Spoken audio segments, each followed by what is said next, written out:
Kyoto, Japan's seventh largest city. Kyoto Tower is the city's tallest building. It was the first thing I noticed as I exited Kyoto Station. The tower stands atop a 9-story commercial building just across from the station exit and rises nearly 430 feet toward the bright blue sky. The modern design of Kyoto Tower, completed in 1964 on the 1200th anniversary of the city's founding, stands in stark contrast to the city's ancient temples and shrines, the reason more than 50,000 tourists pour into the city each year. Kyoto, which means capital city, was founded in the 8th century and served as the nation's capital for more than 1,000 years. As the former capital, many major temples, important shrines, and imperial palaces were built here, and many of them still exist today. The city has 17 World Heritage Sites, including some of its 1,700 temples and 400 shrines.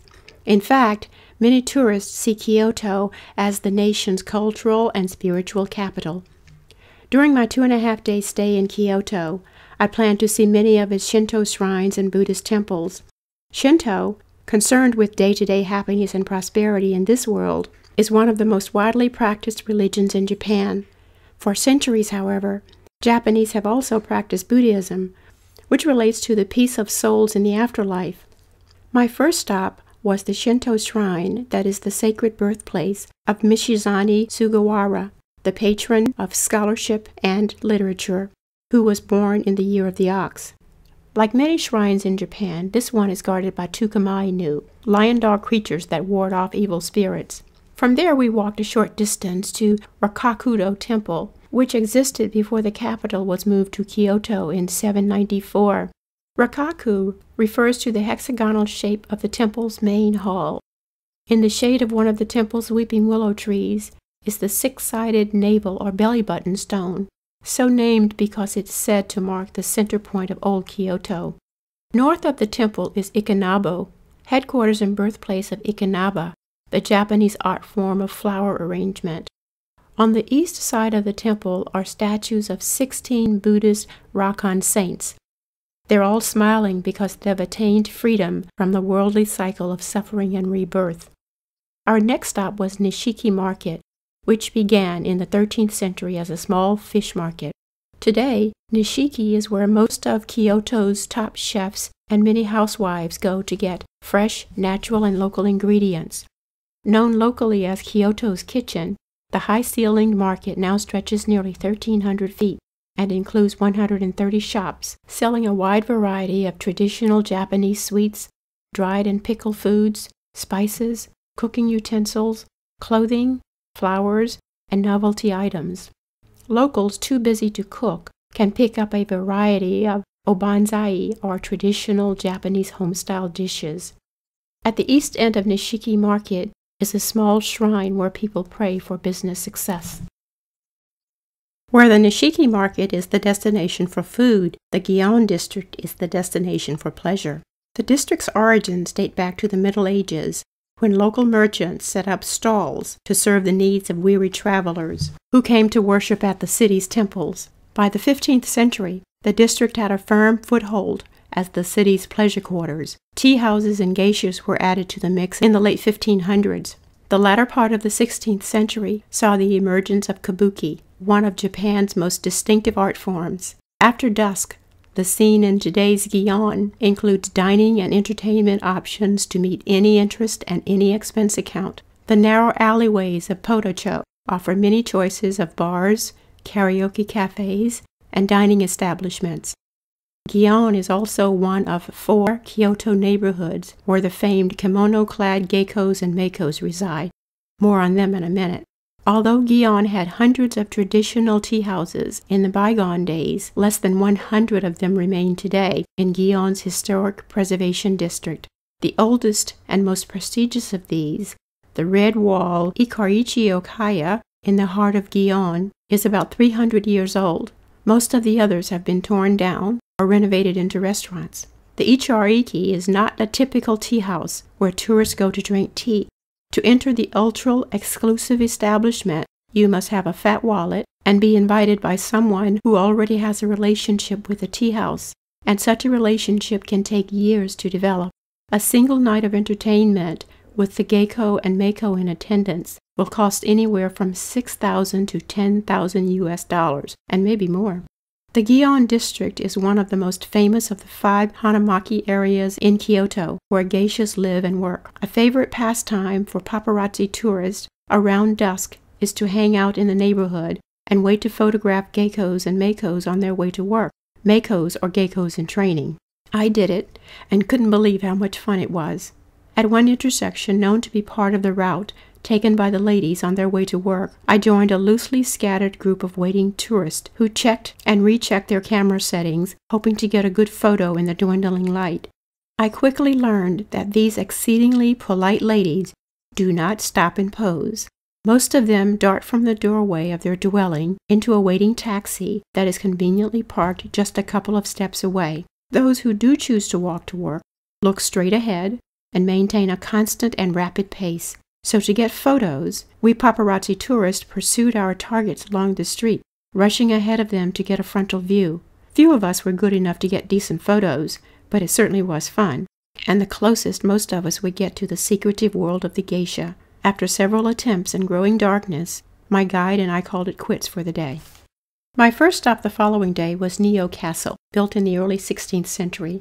The castle complex, surrounded by stone walls and moats, with plenty of koi, was created as the official residence of the first Tokugawa shogun Ieyasu. The main tourist attraction at the complex is the 33-room Inomaru Palace. Everything about the palace exudes power and riches. More than 900 precious gold leaf paintings and elaborate wood carvings adorn the interior of the 6 buildings. The walls, ceilings, and sliding doors are works of art in themselves. The landscapes, birds, animals, and flowers were beautifully painted in rich colors by the artist from Japan's famous Kanu school of painting. Painters from the school served the shogunate for 200 years. Unfortunately for tourists, photographing the palace's interior is strictly prohibited. One of the most unique features of the palace is the nightingale floor. Thought to have been installed as a sophisticated alarm feature, the cypress boards squeak and creak with every step taken by an approaching visitor. The squeaking is reminiscent of the cheeping night sounds made by the male nightingale. The landscape around the palace is splendid, as it was designed to be seen by the shogun as he held court. The strolling paths include a large pond, ornamental stones, manicured pine trees, and a variety of trees to provide beautiful vistas regardless of the season. The Golden Pavilion was by far the most picturesque temple that I visited. The Zen Buddhist temple was built in the late 14th century as the retirement villa for the 3rd Ashigawa shogun, Yoshimitsu. He lived there in seclusion, fishing and enjoying the scenery until his death at the age of 51. He used the villa as his seminary for Buddhist services. Based on his instructions, the villa was converted into a temple after his death. The original structure, covered with gold leaf, was destroyed by fire in the 15th century, and again in 1950, when a discontented priest set fire to it. 5 years later, the temple was reconstructed, but without the pure gold leaf that we see today. That came 30 years later. Today, the Golden Pavilion, topped by a golden Chinese phoenix, reflects its image in the calm waters of Kyokoki Pond, or Mirror Pond. It is said that the pond never dried up, even during droughts, so it became a place to pray for rain. As we followed the strolling path leading away from the Golden Pavilion, we passed the White Snake Mound, a 5-element stupta standing in the center of one of the complex's small islands. According to my guide, the white snake is the god of water. It also brings happiness and good health. I was reluctant to leave the beautiful Golden Pavilion, but it was time for lunch. With my full consent, my tour guide ordered a delicious lunch of herring noodle soup and hojitai tea, or roasted Japanese green tea, at a nearby restaurant. The soup is one of the city's famous dishes, prepared with local noodles found only in Kyoto. The tasty soup had my taste buds dancing with delight. Refreshed with rest, food, and drink, we headed for the Sanjusenjendo Temple, which houses 1,001 nearly identical gold leaf-covered statues of Kannon, goddess of mercy. No photos are allowed in the dimly lit temple. However, here's a photo from gojapan.com. The 394-foot temple is the longest wooden structure in Japan. It was founded in 1164 and rebuilt a century later after it was destroyed by fire. The temple's name, Sanju Sanjendo, means 33 intervals, the number of intervals between the building's support columns.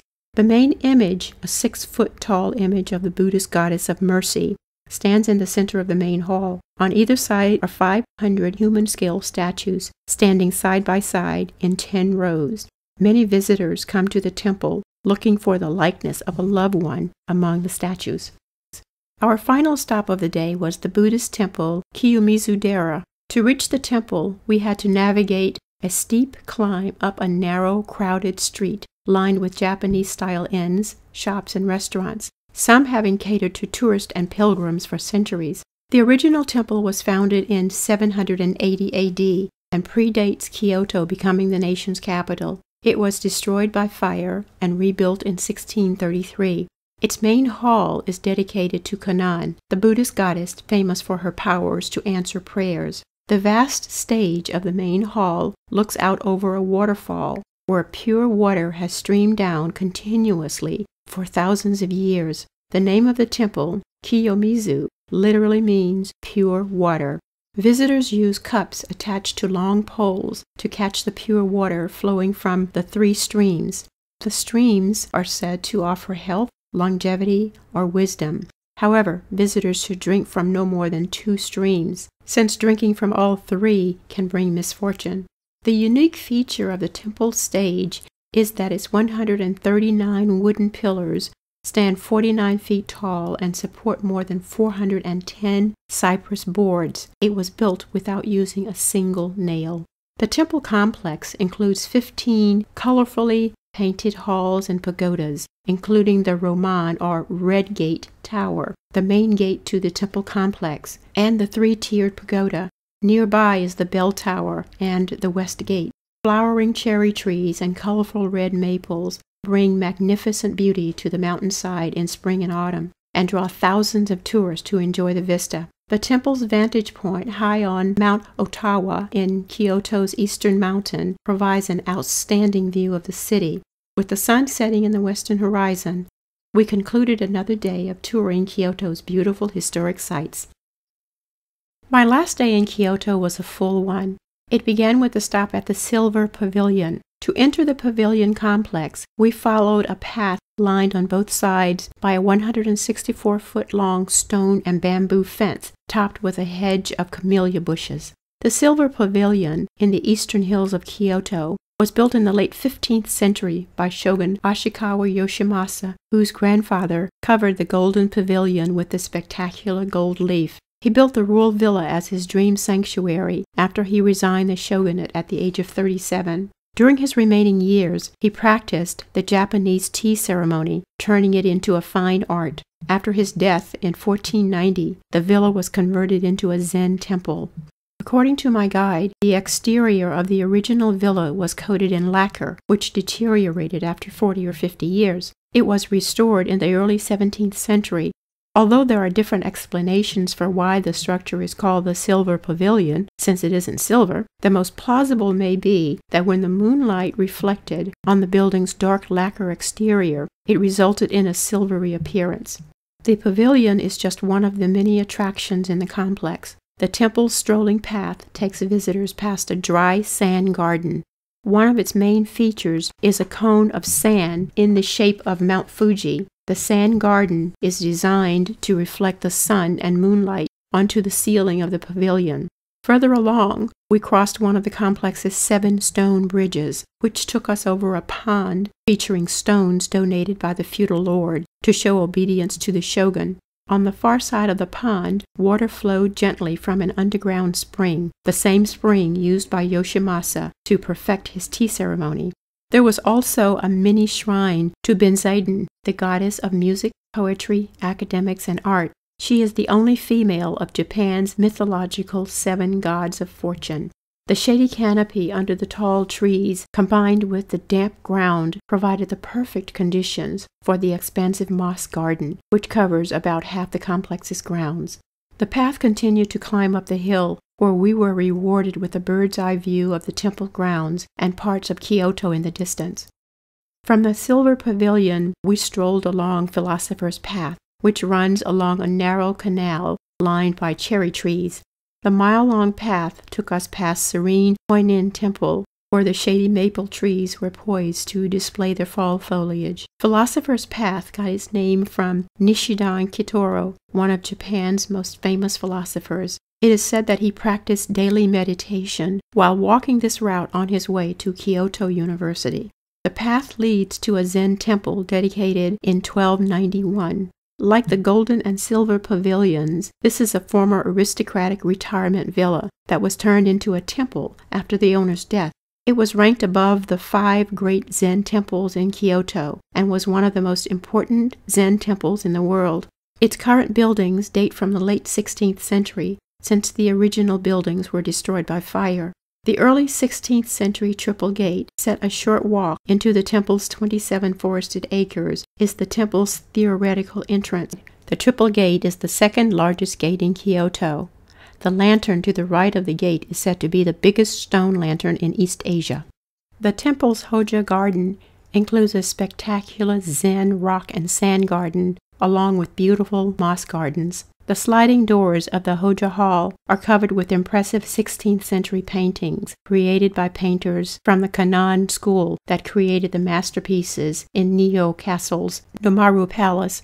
Photos are not permitted. A more modern site on the temple grounds is the red somber-tone brick Surakaku Aqueduct, built in 1890. The 46-foot-high aqueduct is 305 feet long and 13 feet wide.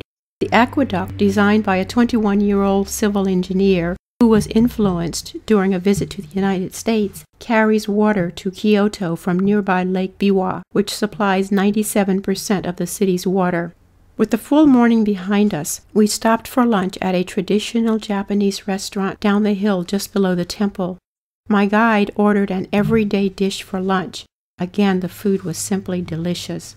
After a short train ride, we arrived at the Fushimi Narii Shrine in southern Kyoto. Narii is the god who protects the rice harvest. Rice is Japan's most important crop and a staple of the nation's diet.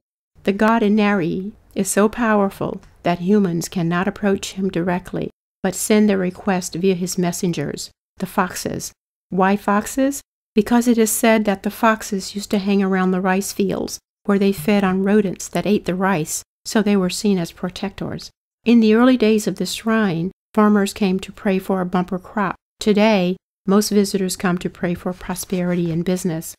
The Fushimi Inari Shrine is the headquarters of about 30,000 Inari shrines throughout Japan. The original shrine was established in 711 on top of Mount Inari before the nation's capital moved to Kyoto.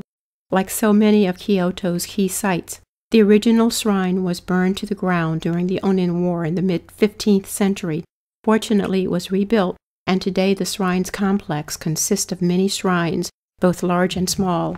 As we walked beneath the giant torii gate toward the main gate of the shrine, a stone fox stood guard on each side of the steps. These were the first of many foxes found throughout the shrine complex. They all have something in their mouth. Many of them have a key, said to be the key to the granary. Others have the ball of the soul, a rice plant, or a scroll, with instructions on how to make good rice. Most tourists come to this Shinto shrine to see the tunnel of 10,000 vermilion gates. 2 tunnels of densely spaced Shinbon torii, or thousands of torii gates, began behind the shrine's main building, where they began to snake up to the top of Mount Inari. Gates are donated by both individuals and companies who pay between $5,000 for a small gate and $15,000 US for a larger gate. The donor's name and donation date are written on each torii gate in black Japanese characters. On the day of my visit, we walked through the first single row of gates, up to a small open area with vendor stations. That's where the tunnel begins to branch into different paths that snake 764 feet to the mountain top. Each site that I visited in Kyoto offered something unique. With only 2.5 days in the city, I'd packed in a lot of attractions and enjoyed each one. That left little time to enjoy the serene lifestyle that Japan is known for. So I definitely left the city wanting to see and do more. But shouldn't that be the way to end a visit? Now I have many reasons to return to the land of the rising sun.